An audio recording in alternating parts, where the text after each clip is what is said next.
Bonsoir à toutes et à toutes, bienvenue à ces grands rendez-vous Show Business, c'est la vitrine de vos projets, votre émission. Mesdames et messieurs, sur ces plateaux, je suis accompagné, comme à l'accoutumée, des attaquants de la presse, la grande équipe des attaquants prêtes à vous servir. Et sur ces plateaux, je suis accompagné de Nancy Kilakidi, bonsoir. Bonsoir Jacob.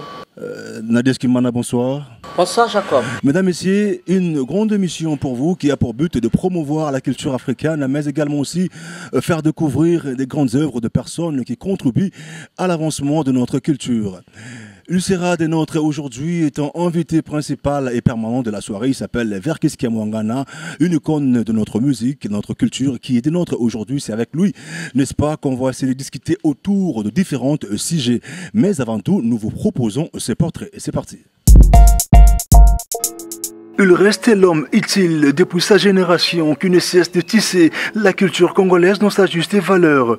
Verkis Kiamwangana Mateta de son vrai nom, un monument qui continue son combat pour la juste cause. Né à Kinshasa en 1944, marié et père de beaucoup d'enfants, tout jeune, il a fait le premier pas de sa carrière dans un orchestre kimbanguiste. Et après, il a défilé dans plusieurs orchestres, question d'acquérir certaines expériences et la maîtrise de son instrument culturel qui est la saxo. Verkis Kiamwangana trace sa carrière avec un vent nouveau dans Los Continuos, Conga Jazz, Dewayo et OK Jazz. Il continue sa carrière, il crée son orchestre qui porte le nom de VV Santerre. Un orchestre qui s'impose à l'époque VV Santerre et qui ramène sa couleur de musique et qui a mis tout le monde d'accord jusqu'à nos jours.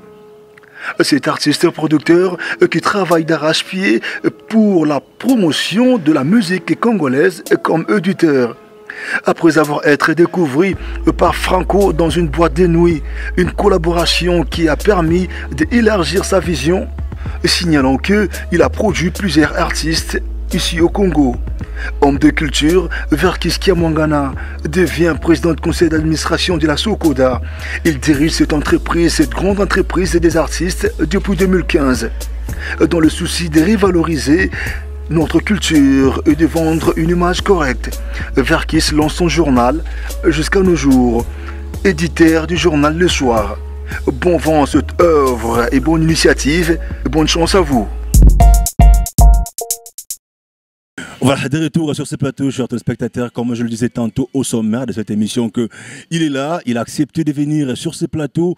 Vous avez sans doute remarqué, vous avez sans doute vu la portrait de cet grand monument de notre culture. Il est là, mesdames, messieurs. Et sur ce plateau, la première partie de cette émission, on va parler la valeur de l'œuvre artistique congolaise aux yeux de consommateurs. Ça sera la première partie. La deuxième partie de cette émission, on va parler la Sokoda et l'artiste congolais, mariage ou divorce. Mais c'est après ces transitions.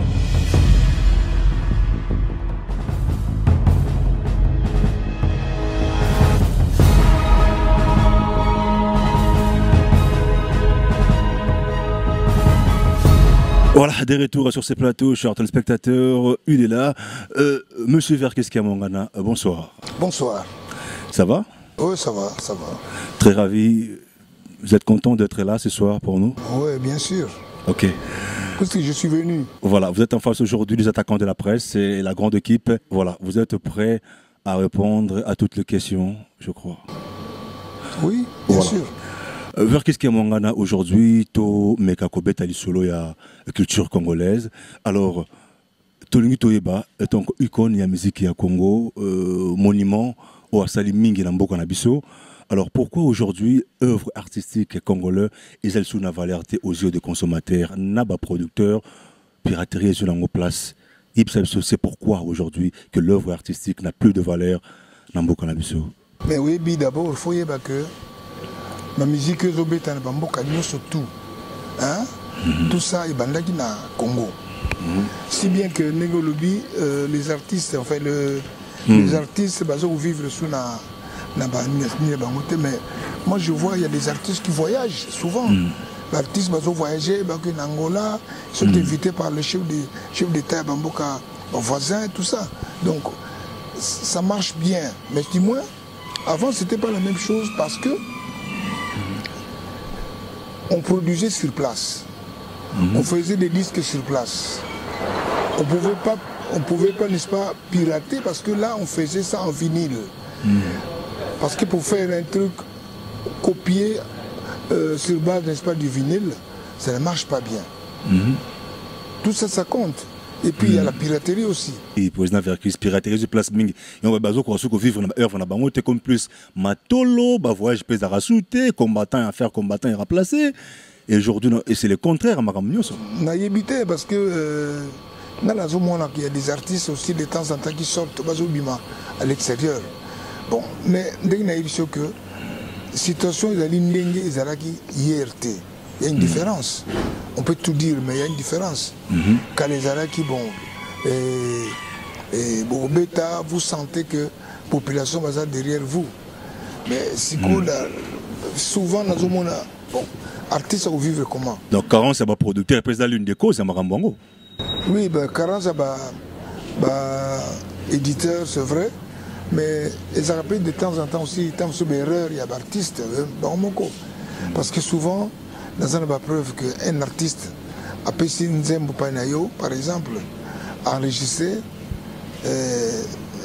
mais tant enregistré, au Yoka Lobby, artiste ou a les mêmes chansons, a pu un éditeur Moussous. Et ça, m'a rappelé Migi. Dans ce qui voyage une fois dans Dar es Salaam, na Kineguna, na Kikukuta Kuna, na usine, bazosala Nzembo. Il y a un artiste qui mboka na biso awa na bengi na téléphone na bi mais baso ko pirater yo awa ali non mais tika bango ba pirater parce que moto de sane contrat à sa futa nga mbongo na ngai benga na lingi asala a pirater na aliana non agulia ye bongo te c'est-à-dire ako futa ye quoi futa artiste wana. Alors, on dit que l'éditeur Mig va décourager, mais le producteur Mig va décourager. Voilà, on vient d'ouvrir le débat. Voilà, ça continue. Nadège Kimana, voilà. Koyo Kayo Koloba, président, a soulevé un point très important. L'artiste Nabiso l'élu à la République démocratique du Congo, la piraterie. Ce total dans les pays où ils sont moins développés que Bisso, l'artiste n'a pas bimisi produit. Au monde avec le gouvernement. Azorana en charge ya kosomba ba DVD na bango et puis na ba pays wana ba DVD te kamara pas plus de $5. Les artistes se retrouvent na ba pays wana mais biso na République démocratique du Congo ba artiste balela ka piraterie et loko nini est favorisé to et loko nini pesi piraterie place mingi eza ba producteur et ça, les artistes bino, vous avez soutenu le gouvernement pour les artistes pays mususu ba soutenir le gouvernement.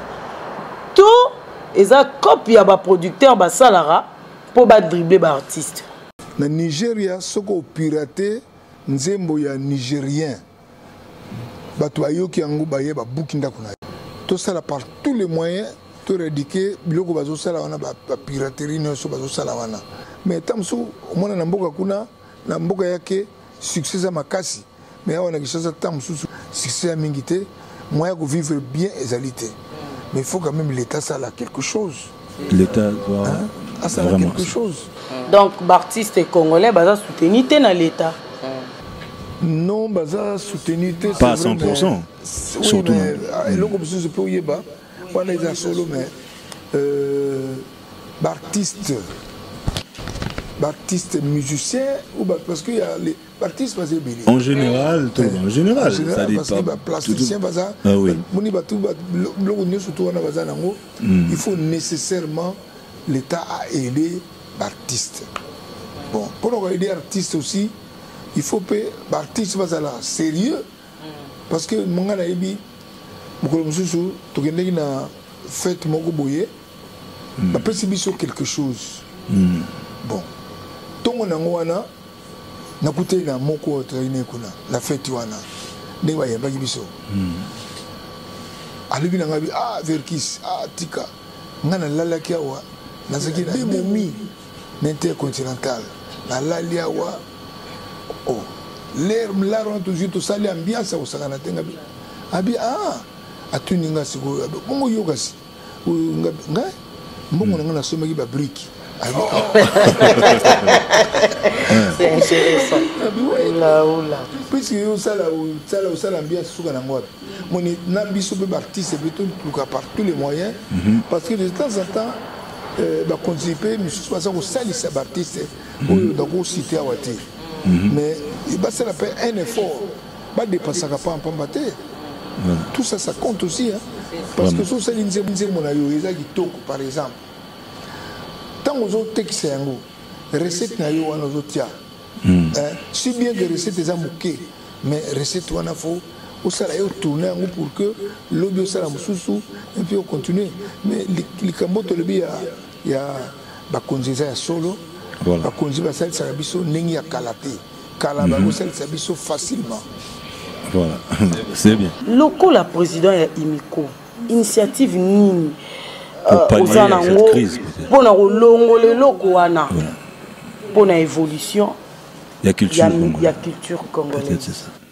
Oui, mais ngai na sina sali ba réunion même 3 ou 4 fois na ba artiste yango oyo basalaka banze munengi zolo bana basa banze mamabe moni tiji na solo na bango na pesa mon conseil mais ça dépend parce que la pesa exemple moko mukuse l'homme makia la sali kinze momoko oyo zakia mabe maluba mabe na kati mais tango chef d'état ba bengisi ye po beta na manifestation azaki nango asengi nzembo wana ngona lwambo na lero wana quoi bon moni pe ba konzina biso pe faut ba aider biso oui faudra pas encourager biloko ndenge wana moni donc na ndenge zo salema wana soki te barti ba konzina zaki ferme tout ça la commission de censure mais censure ezali mais netika bango pe baza corrompu parce que baza na batu na bango mususu ok banzembo mususu elekaka mais ba misusu batinde la bombe convocation c'est du favoritisme c'est ça mais même on le wana ba eza mabe mais baza ko se retrouver pe bango parce que il y a censure baza ko percevoir mbongo na bar pour na banzembo ah mais comment et comme nous avons une société de droits de terre, Moni, mais Moni qui est basé na mbongo, ça c'est vrai. Et moi, j'ai dit que bakonzi, basima makamon na maboko, bayeba nini to badawapi pe to suka. Maloko a président so ebisi pe bakonzi basimba. Yo le quoi président ba musicien nyonso so ebisi ba konzo pesi ba autorisation ba konzi bo simba siko so bo moni cri ya mabe nzembo a bêtise musicien mwana muki a manqué mukolo boye na boye bo simba non mais ya solo lobi mais na pesa exemple mususu ngai to vandi ba bengi ngai ba lobi il faut punir Kofi Olomide na Félix. Oui. Toké n'a dû décision n'a suspendu bango pendant 6 mois. Bazako bimate, bazako répéter, oui. Et pourquoi? Parce que les gars na télévision bazako fingana. Alors ba konzi ba vandi boye bazo yoka. Oh, mais qu'est-ce qui se passe? Pour les makambazo ba allez ba benga non, il faut les sanctionner, il faut les punir. Voilà. Ça la kiango. Voilà. Avant d'équiper bon bah quitter parce que moi je pense que il faut aussi bah konzi bah aider biso. Ça c'est très important. Parce que moi le lobby au sanctionner au konzi ko no yoka ngra ba pesi voilà ma bende ya ngone so culture ngo voilà solo na deshi na tokoba papa Verkis naza na demi tuna moko ifalaki na tuna. Et est-ce que disparition brutale y a ba icône o ba kufaki musical est-ce que eza l'une ya ba cause régressement o ya musique na biso ezo sala mikolo ça dépend parce que nzela liwa eza biso ne surtout nzela na biso même lobby ko za ngai lobby ko za yo tout ça mais ça veut pas dire que pour ba artiste bazo kufa bongo ya mwana musique changer non bon Michael Jackson a kufa mais musique ezakaka ambiance ezakaka ezaka na ambiance mais musique na bango na biso eza ndenge moko te quand même oui eza ndenge moko te parce que pas na biso soko yoki muto azobeta par exemple saxo oyoki muto azobeta synthé a imité saxo ozwa même santé parce que ya saxo ça na virtuose moko ya bien koleka que oyo ya synthé parce que synthé ça kaka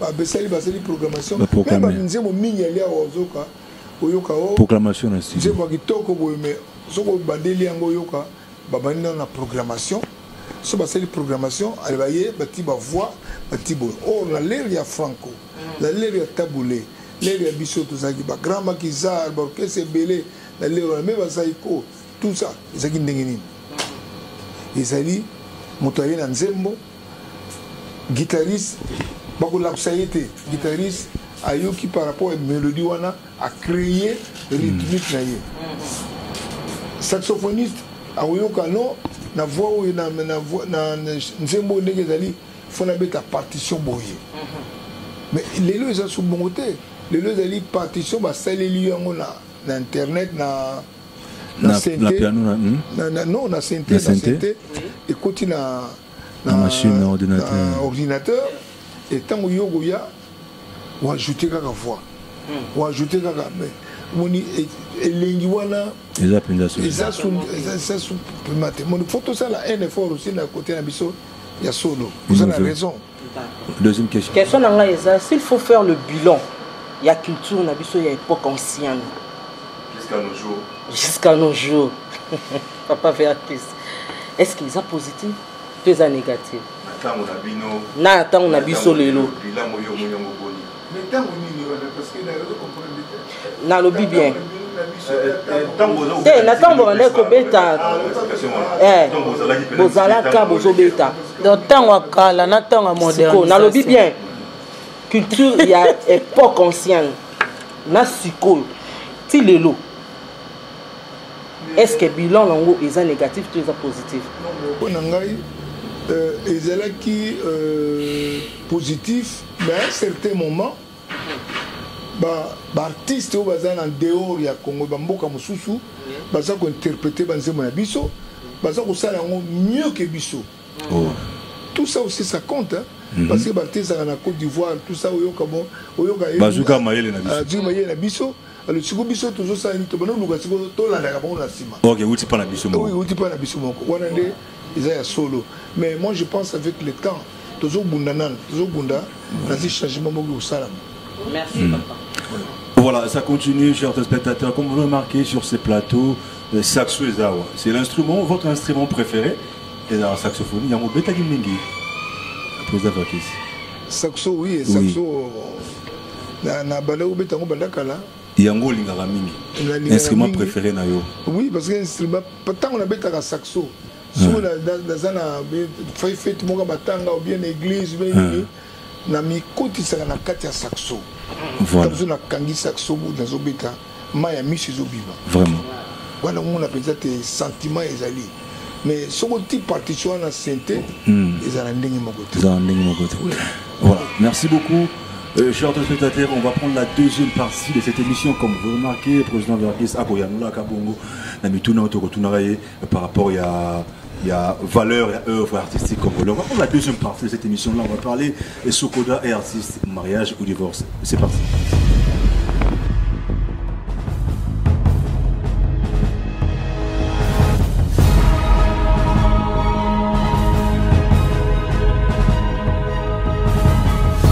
De retour sur ce plateau, chers téléspectateurs, ça continue, show business, la vitrine de vos projets aujourd'hui, président Verkis, en face des attaquants de la presse, Toko Beta Penza, Masolo Nalolenge, Sengeli, donc, deuxième partie, Toko Beta Solo, la Sokoda, artiste, mariage ou divorce. Mais président Verkis, avant tout ça, partie à Sokoda, Tolini Tolobana, nous, où en sommes-nous avec VV Santerre, orchestre, Yebaki, et je est vrai, mais Toko Miwapi, l'orchestre VV. Non, tout ça qu'on répétait, tout ça y est au bon bar.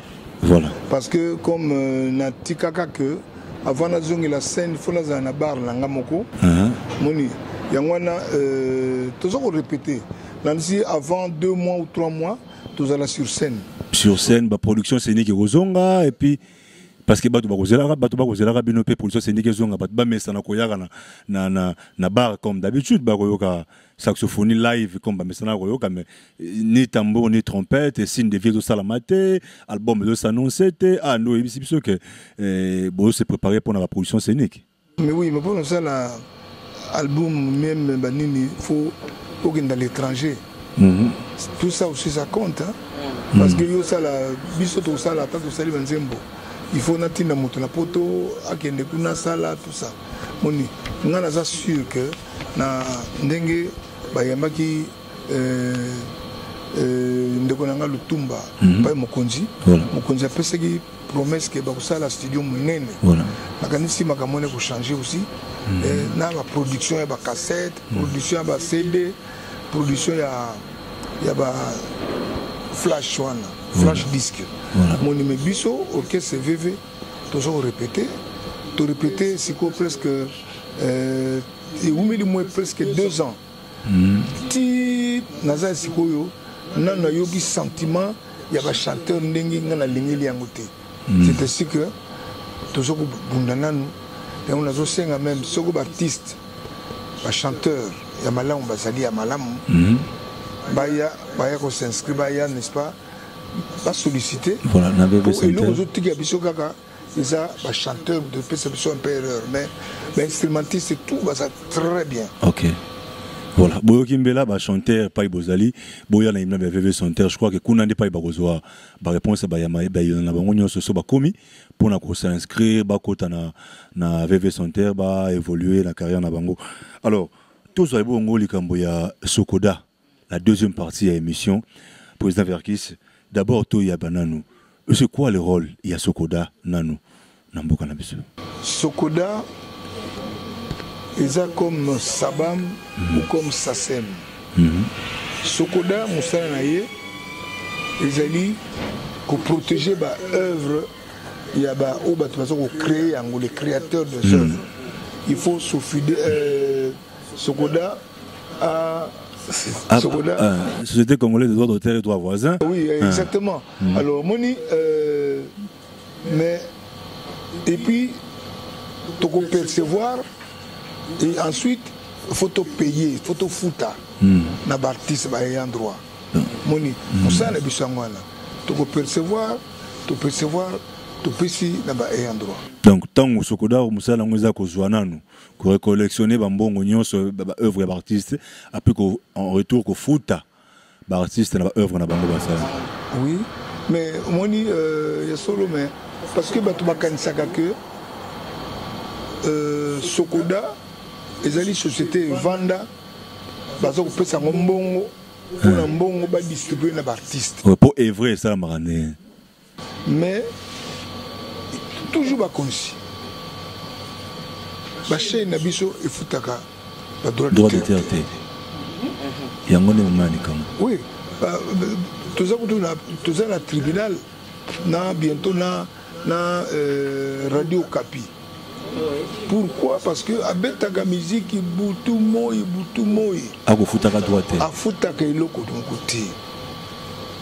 Batouezana bafoda kombo basana musique ebetaka wana basonnerie d'attente basonnerie wana bafutaka te donc on moni que et c'est très difficile mutukola par exemple na France Gims azwaki plus de 5 millions d'euros quand pour la vente monnaie wana mais ah oui c'est impossible parce que bazofuta te voilà bazofuta te naïbité sur même foot à droit de terre parce que naïbité il y a un monde likambo parce que bako foot à droit de terre témoin artiste ba évoluer mal ba comment ba s'enrichir na msana bango ezate parce que moni mbongo biso to pesa ka artiste nazo bango sincèrement mbongo to zwaka o ta pesa biso bralima kaka na inibra oui bralima na inibra mi kolonde na chauffer ma casse penza to zotia ba sous na tribunal.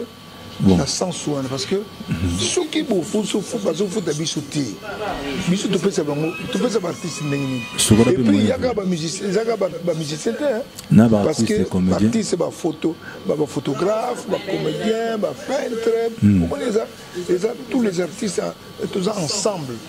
Mais tout ça doit aller comme côté alors bon zo ko so ba pesa 30 000 dollars na 30 000 dollars futa ndako na 30 000 dollars futa artiste oui futa artiste nyonso so c'est le calcul artiste so baza associé par na biso baza belé mais baza combien bon baza combien so j'ai 30 000 so futi déjà ndako 2 000 ou 4 000 et très bien 26 000 so c'est le calcul bon il faut au fonctionnement de la société il faut bon wana kaka na bon wana kaka mais bayamba ki biso pe na ministre Mende après ça biso promesse que après ça ba instruction pour bana ko futa moni par exemple na poto droit d'auteur eza mingi bazoka mbongo mingi na droit voisin wana ezali nini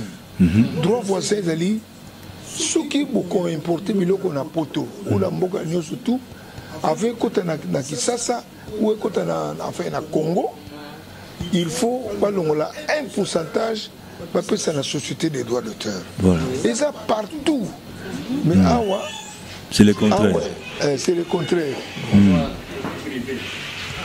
oui copie privée pardon c'est l'erreur pas voisin de copie privée bato ba importer ba flash disk biloko tuana il faut faire ça un pourcentage na ba parce que souvent on gaga batia banzimbo souvent on gaga alors il faut tout ça là un effort pour bato mingi bakanisaka que Sokoda musala na ye afutaka mais il faut pas tout na pe mbongo va ba futa voilà et uta wapi voilà faut musala sala moni même ba collègue nanga bazaki avant biso na Sokoda wana na tout solo là j'avais senti qu'à un certain moment les allaient qui erreur mingi na yete parce que bato bani ko futa te bato musu ba yibu to Sokoda te moi tout ça la news ndenge lingi mais entre nous la pêche exemple mingi la solution est-ce que ibino a bo futa ka droit d'auteur il y a mon délicat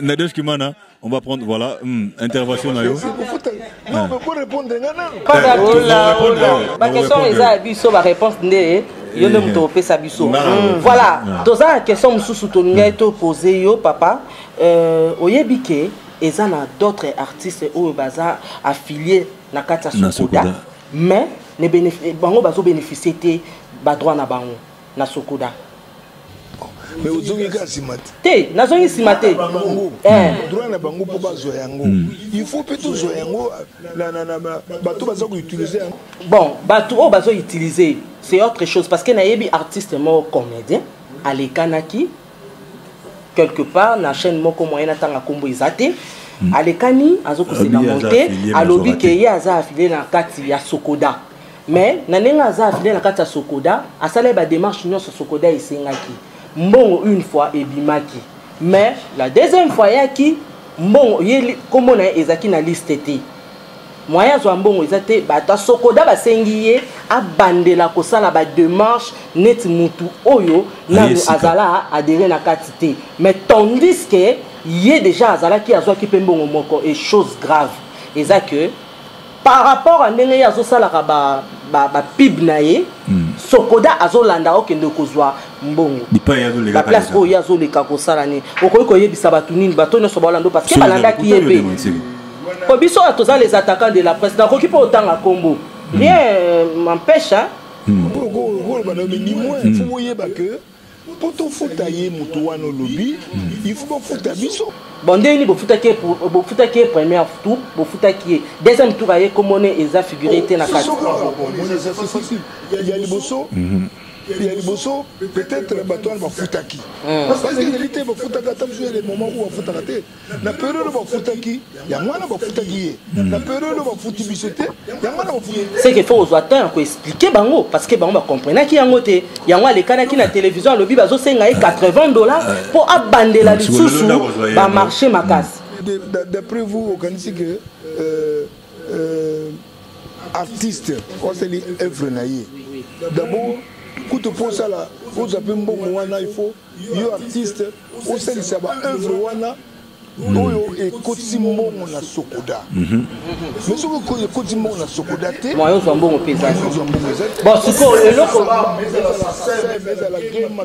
c'est la même chose bon papa nanga siko eloko nini bango il faut basala kasi non c'est pas ça mais baartiste oyo bazali wana oyo baza koloba il faut oyeba eske azali en ordre aussi parce que ozala en ordre ça veut dire quoi il faut s'affilier d'abord de un de deux il faut ozala na kati ya société il faut tia un certain montant pour permettre yo que non yo ozokotisa mbongo na société bapreuve ezali mais soki preuve ezali nango te yokuta lobi na bato kutu bakufa bakomona bango se répéter mais oya ye ayaki premier tour bapesaki ye deuxième tour ngalobi te faut tomona papa Verkis non na répondre bien que période wana tofutaki ye c'est que parce que bafutaki voilà na kombo na ye parce que il faut ezalaka ntango basalaka wana omona bati lwambo makiadi chanson esali 3 minutes aza na droit ya boye tabulei werason Kofi Olomide et tout ça mais ça n'a pas suscité bon nga nakendaki na RTNC nga na mama wana yaki problème mboto ngetikaka tobunda oh naye koloba ne bon maman déjà il y a 10 ans passés RTNC azali na nyongo na biso ya 7 millions de dollars mais 7 millions de dollars mais biso toye tu relancer ma camion surtout wana abi bon tout ça d'accord tout ça lango na bi bon faut yeba que barrière na biso na faut bofuta abi arrière ni wana mais musique beta belé kala wana ibo bien ngote ah il faut oublier ça tout le kama singa ah non oublier ça oublier na bofuta ma artiste oui c'est ça le problème artiste bazali bande bazo même théâtre ça voilà na télévision ba film le kana télévision souvent mbongo na biso ba bloquer on peut na poto parce que tu foutaka sabamte tu foutaka sasemte biso de l'uni besoin va conduire passer la par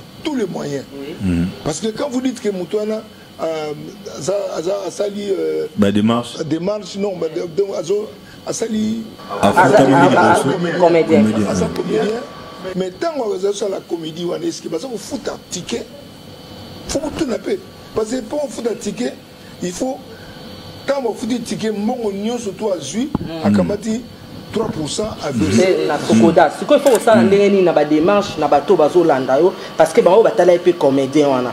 Ce que yonde faut expliquer biso que pona ko banda ko sala ba démarche oza na ba droit na ko sala ndenge nini na kati ya Sokoda. D'abord on s'affilier, on remplir les conditions nous s'oppose à la carte de société. Et de deux, il faut pas yo ko sala musala. Il faut pas foutre. So ba fouti yo faut longola une partie mbongo opesa na Sokoda et Sokoda tango ça la répartition ba longoli ba zongi lo kambongo wana. C'est comme ça. D'accord. Donc Sokoda est un critère. Artiste musicien, artiste comédien, artiste peintre. Plasticien. Artiste musicien ba na ba œuvre na ba sala. Siko artiste peintre. Ba se retrouver ndeni na mbonga Sokoda. Ba lia ngoni bango ko ba komaka. Bango ba décoraka ba sala soki nini. Ba lia ngoni nini. OK. Au moins il veut mon dessin bo sala. Ya moto tela ki yango pour comprendre mon pays. Il faut vous foutre dans la Sokoda. Oyo rien que oyo. Parce que c'est une place moko batonzo mena masanga mongo zo kota donc il faut foutre dans biloko wana parce que soz ali au temps na chambre na yo a tout foutre na yo te wana tel ko to bisoté mais ndenge za ndenge wana alors soko ba peintre pe balimba sala ba tonzo mbongo c'est que ça exposition ba ça na meling bati ba panneau bati boye au bati droit d'entrée n'importe ça la maka.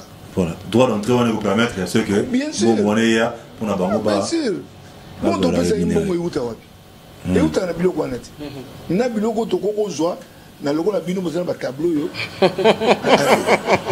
tout le monde va comprendre bango za kati kuto no tina ben spectateur oh là mais président siko ndenge ezana ba artiste o déjà bazora mbongo Sokoda. Et si nous répétons ce est vrai ou faux. Après on continue. Baptiste bazali ba o balia kambo ya Sokoda. Banda tinde tozo kende bazwa kambo. Bazali. Ça dépend. Ndenge na bisi bino que soki toujours pesa mbongo na artiste ni to kabola wana lelo ils ont droit na bangote ils ont droit na bangote parce que nanu société moko salite que to sali nzembo to sali boye to futaki artiste boye to futaki société à droit d'auteur boye ezalité donc ata bino moko bon to zombongo mais na ba société mi balo tangia bi ba futa mbongo na bon c'est que ba artiste msu bazora na ba mbongo po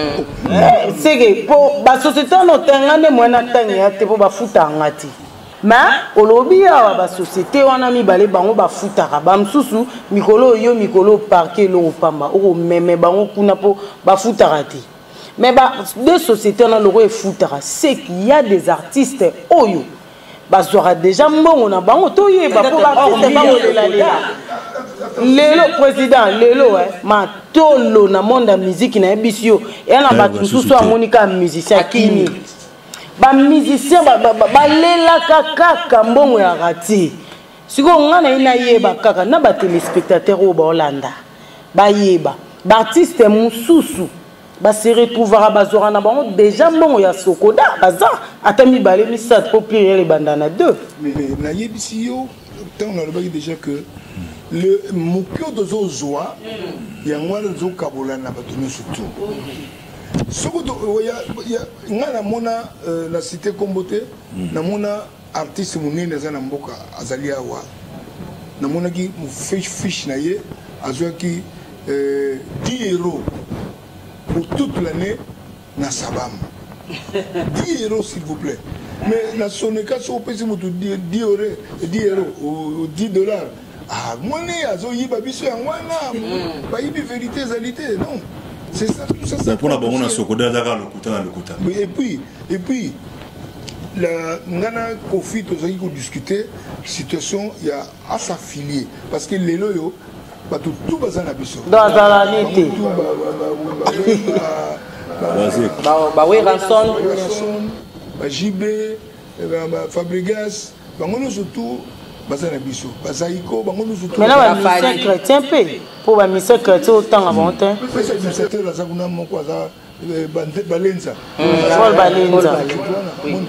Donc, il faut que que au coquille qu'on s'affilie il y a 10 ans passés, ce qu'on a na Sabam, au qu'on s'affilie na Kisasate. Oui. Ce qu'on a na Brazzaville, on s'affilie. Au cours s'affilier à la société Mibalete. Mais jusqu'à un certain moment, la CISAC, pour ça, la loi et droit d'auteur, a Fungola qui porte. Ah bien non.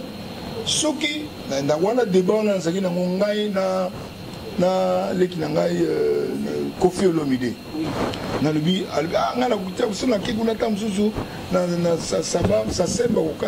non.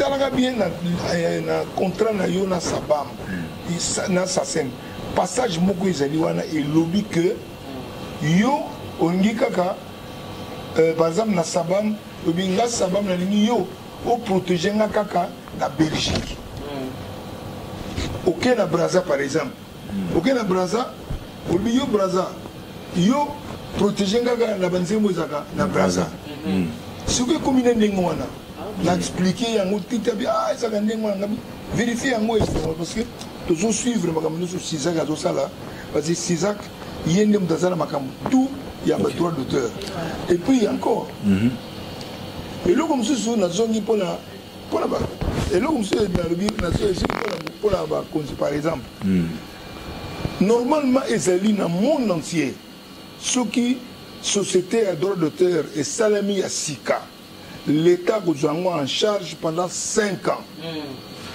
Oui. Et ça, tu as un document. Mais bino abasala ngote. Basala ngote, toujours mais si ko basala ngote pourquoi président? Boza bon mon côté na ministère de la culture et art Tony. Mais ça dépend parce que les comme ministère parce que les comme munene. Puis c'est ça la loi na ompi et lui que moka news la société à droit d'auteur, il faut société wana la soutenir par l'État pendant 5 ans. Pendant 5 ans. Les alliés, mais biso atamba la mokote. C'est beau ça marche. au moins na voiture mokonzi moko yoka banse bozo beta bien mais mbongo afuta na été tel ko la Brazzaville batiaka vignette wana ya droit d'auteur vérifier ngo yoka soko ba policier ba pas ba mone vignette déjà ba kangio si tout ça na batali radio ezali allez ba kangie tia que no futa mais awe sala mwana ngote déjà bango mo déjà bazo futa te vraiment. Est-ce que vous comprenez bien? De comprendre. Je crois que pour expliquer dans la question, nous sommes ensemble à la musicien. Moi, je suis vers la fin. On va prendre une transition et on va revenir pour chuter déjà les émissions.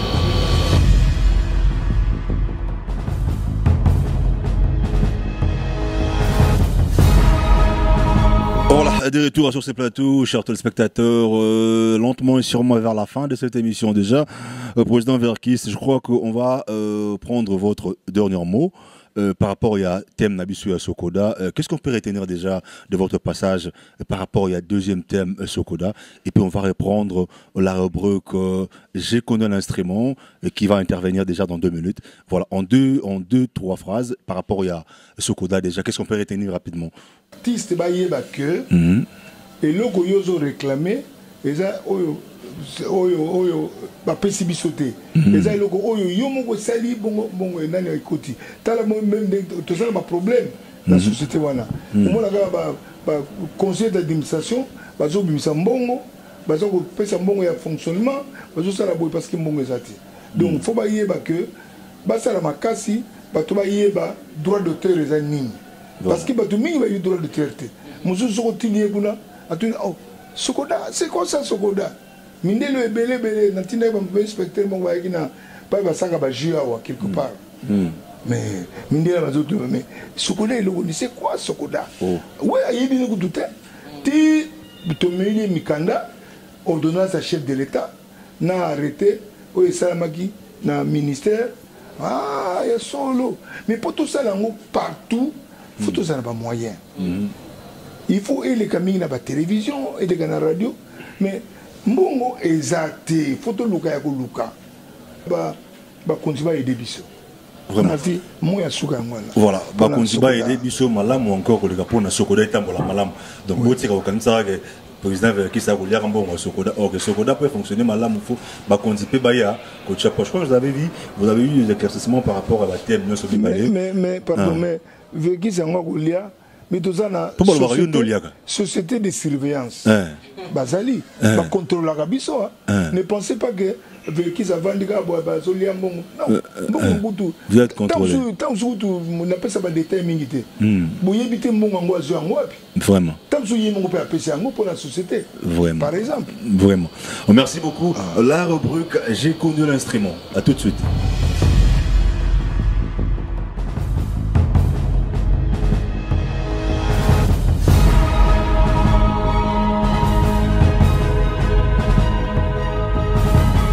Voilà, de retour sur ce plateau, le président Verkis, vous êtes en face, il y a un instrument, vous êtes artiste et musicien, cette rubrique, ça permet, n'est-ce pas, artiste et musicien, attaque au bête à l'instrument, quand même, combo, il y a l'instrument, il y a accompagné la musique, c'est très important dans beaucoup d'ambitions. Alors, l'instrument est défilé dans Simanayo, il y a un fani wana na manette, autant que l'abso ka combo, dans le bête na son, il répond à tel instrument. On va prendre ce premier instrument qui va jouer. Ça sera quel instrument déjà?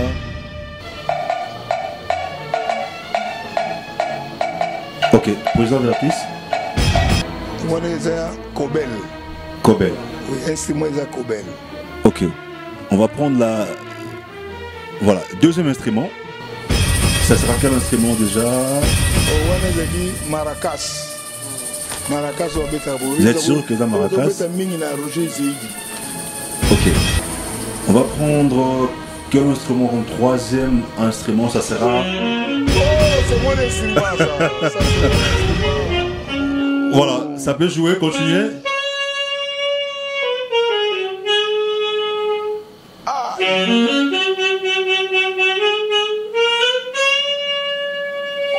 Voilà. Il joue très bien, c'est le saxophone. Saxophone. Bravo pour le président Verkis Kamongala.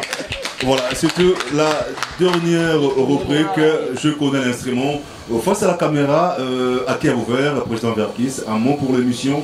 Et puis, votre tout dernier mot pour l'élo, pour pourquoi l'élo, dans show business et les attaques de la presse. Face à la caméra, cette caméra-là, voilà. Nous, on a sepeli mingi initiative bozui na musalo yo. Nzambe asala makasi. Bo mata kumata. Merci. Donc, naïbi que Baptiste nous surtout. Tout le cas par tous les moyens, tout soutenir le Bino. Voilà. Moni.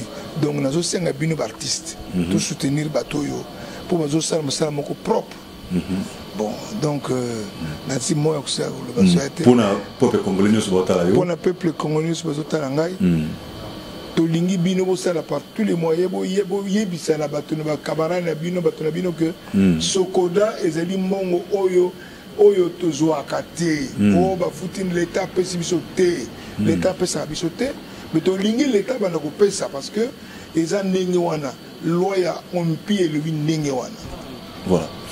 Merci beaucoup, ça n'est fini pour aujourd'hui, chers téléspectateurs.